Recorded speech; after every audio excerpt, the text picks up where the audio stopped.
आओ भाई सो। हाँ बिल्कुल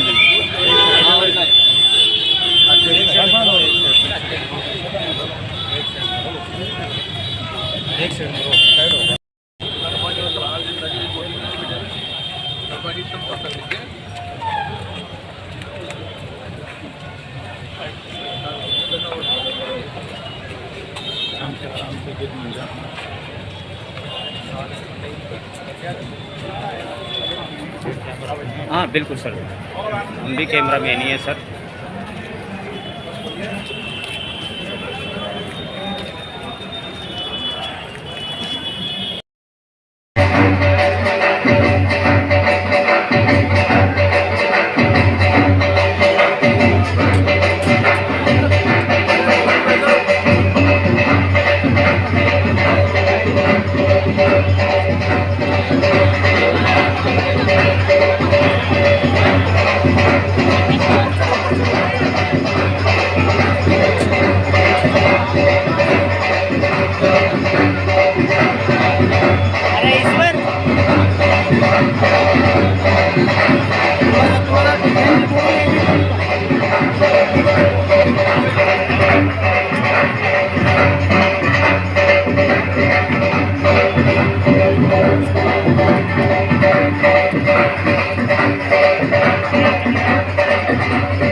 हमारे जिला सेशन नोटिस ऑलरेडी हो चुके हैं,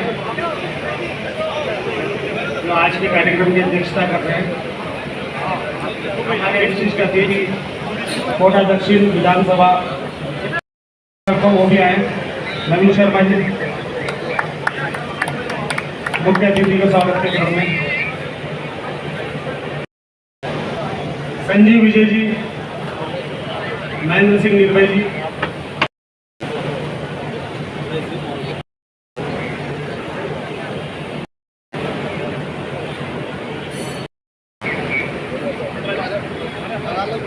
और क्या कहना आराम से पड़ेगा क्या?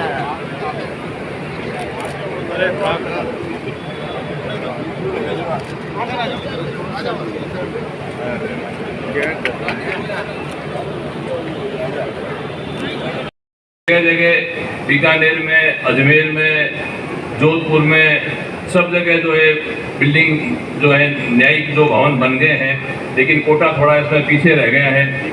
मैं यही गुजारिश करूंगा कि कोटा की सुध ले और उसमें जो हमारे दिन प्रतिदिन जो कठिनाई आ रही है, मैं ये बताना भी चाहूँगा कि अभी कोटा की जो 12 कोर्ट्स है वो किराए के भवन में चल रही है और कई बार मकान मालिक कह जाते हैं कि भाई ये बिल्डिंग खाली करो, तो हमारे लिए भी बड़ी वो एक समस्या रहती है कि और कहाँ जाए। प्राइवेट बिल्डिंग में चल रही है तो किराए पे चल रही है, सरकार को काफ़ी किराए का नुकसान भी हो रहा है।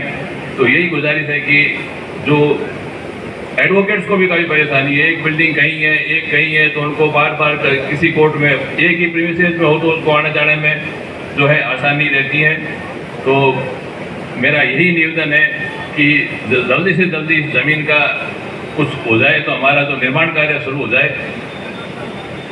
ये एक खुशी की बात है कि यहाँ मैंने महसूस किया कि ओल्ड एज में अधिवक्ता है वो, और हाइट भी यहाँ क्या है कि जो काफ़ी ऊंची है कमरों की कोर्ट प्रीमिसेस में, तो चढ़ने में बड़ी परेशानी होती है। तो लिफ्ट की स्वीकृति जो है उसके लिए बजट आ चुका है और अति शीघ्र ही वो टेंडर भी जारी हो गए हैं, तो अति शीघ्र लिफ्ट का निर्माण यहाँ शुरू हो जाएगा।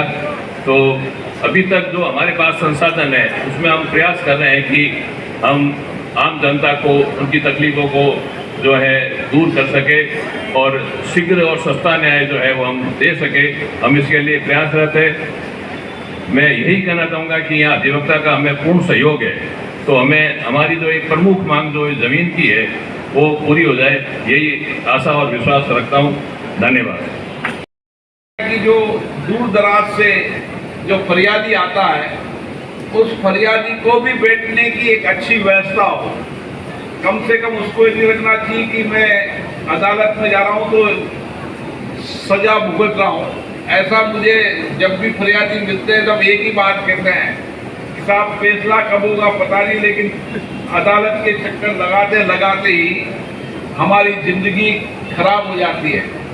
और मैंने भी देखा है कि कई लोग 10 साल से, 20 साल से, 25 साल से, 40 साल से मुकदमे लड़ रहे हैं। यहाँ लड़ते हैं, हाई कोर्ट लड़ते हैं, सुप्रीम कोर्ट लड़ते हैं, एसडीओ के लड़ते हैं, फिर 8 डबल है, फिर रेवेन्यू कोर्ट, फिर हाई कोर्ट, फिर रिमांड होकर फिर एसडीओ कोर्ट।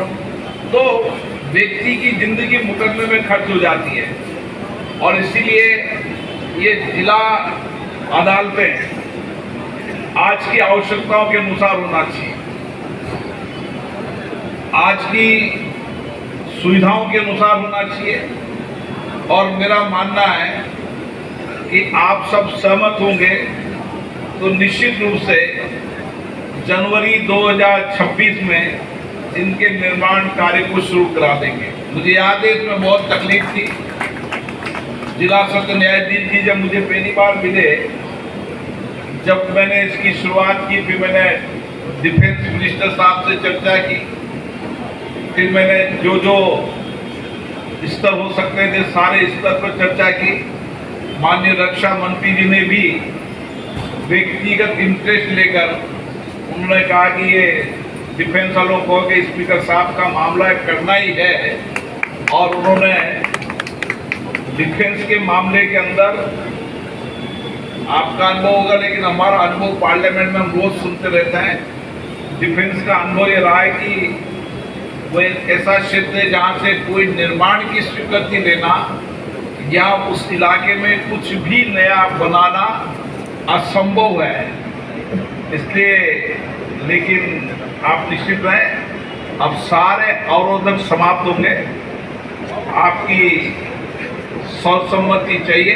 अगर आप सब सहमत हैं तो निश्चित रूप से जनवरी 2026 के अंदर हमारे व्यास जी के नेतृत्व में इस भवन को पूरा करा देंगे। और व्यास जी कहीं भी चले जाए, हाई कोर्ट जाए, कहीं भी जाए, उनके निश्चित रूप से जब लोकार्पण होगा तो उनको जरूर बुलाएंगे।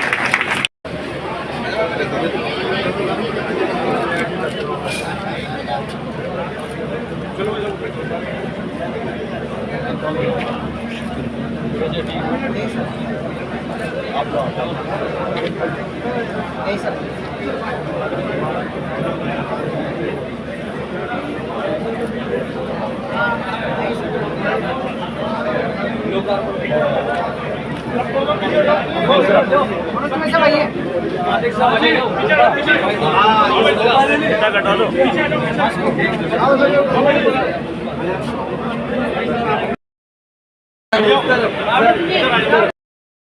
साइड आ जाओ, साइड आ जाओ, साइड आ जाओ। जिंदाबाद जिंदाबाद जिंदाबाद जिंदाबाद